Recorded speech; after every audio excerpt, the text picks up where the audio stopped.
सर्वप्रथम आपणा सर्वांचे मनपूर्वक आभार. आपण देत असलेल्या प्रतिसादामुळे, लाईक शेअर सबस्क्राईबमुळे आम्हाला नवनवीन रेसिपीज घेऊन येण्यासाठी प्रेरणा मिळत असते.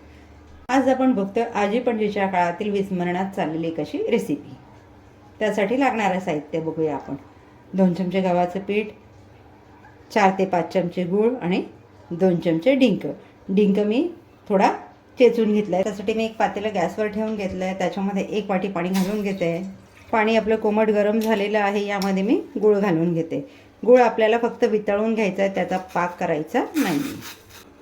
गूळ आपलं छान वितळलेला आहे. पाण्याला एक उकळ आलेला आहे. आता इथे मी गॅस घालवून देते. गॅसवर मी एक पॅन ठेवून घेतला आहे. पॅनमध्ये मी 2 चमचे तूप घालून घेते. तूप आपलं छान गरम झालं आहे, त्यामध्ये घालून घेतोय गव्हाचं पीठ.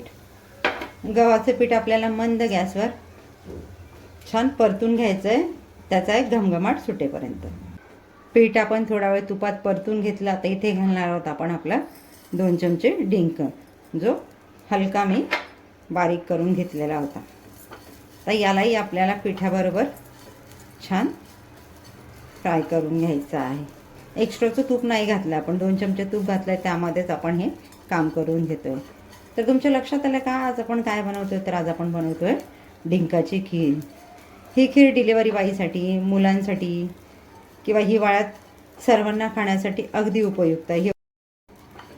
डिंक आपण कढईत घालून घेतला, अगदी छान तो फुलायला सुरुवात झालेली आहे. ही सर्व प्रोसेस आपल्याला कमी गॅसवर करायची आहे.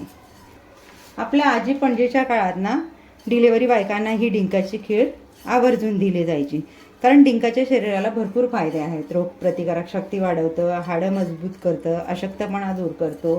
डिंक खाल्ल्याने आपल्या तोंडातील लाळेचा प्रवाह वाढतो, त्यामुळे अन्न पचनास मदत होते.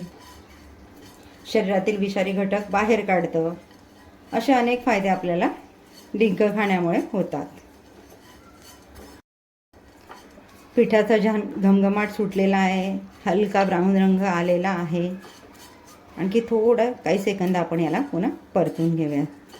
तर आपण इथे घालून घेऊयात आपलं तयार केलेलं गुळाचं मिश्रण.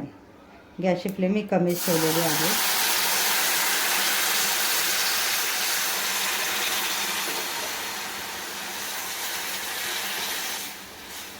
गुळाचं मिश्रण मी यामध्ये घालून घेतलेलं आहे. गॅसची फ्लेम कमी आहे.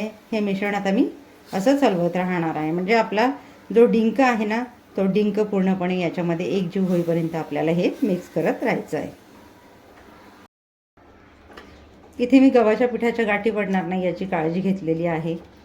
डिंक आपला छान पाण्यामध्ये मिक्स झालेला आहे. आता यामध्ये आपण घालून घेणार आहोत 2 चमचे किसलेलं सुकं खोबरं आणि काजू बदामचे काप. तुम्हाला हवे ते ड्रायफ्रूट्स याच्यामध्ये ॲड करू शकता. मिश्रण मी छान मिक्स करून घेतलेलं आहे.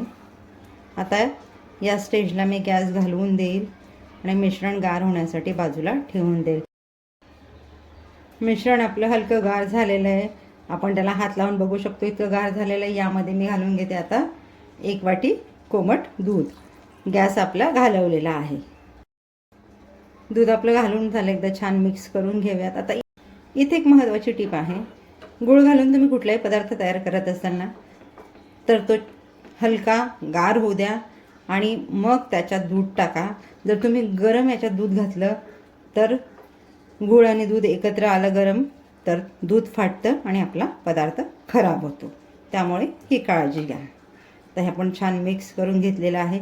इथे मी दुधाचा वापर केलेला आहे. तुम्हाला दुधाचा वापर नसेल करायचा तर आपण गुळाचं पाणी याच्यामध्ये ॲड केलं, तेव्हा आणखी 1 कप पाणी त्याच्यात ॲड करून 2 कप पाण्यामध्ये ही खीर तयार करू शकता. यामध्ये घालून घेऊयात थोडी वेलची पूड. छान मिक्स करून घेऊयात. डिंकाची खीर आपली रेडी झालेली आहे. याला आता आपण खाण्यासाठी एका बाउलमध्ये सर्व करून घेऊयात. इथे आपण जेवढं साहित्य वापरलं त्यामध्ये आपले 2 बाउल खीर तयार झालेली आहे.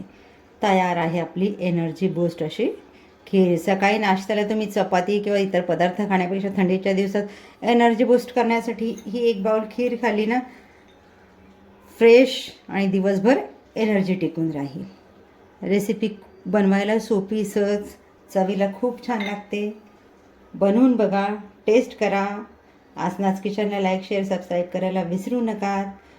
भेटूयात पुढच्या व्हिडिओमध्ये अशाच एका छान रेसिपीसह. थँक्यू.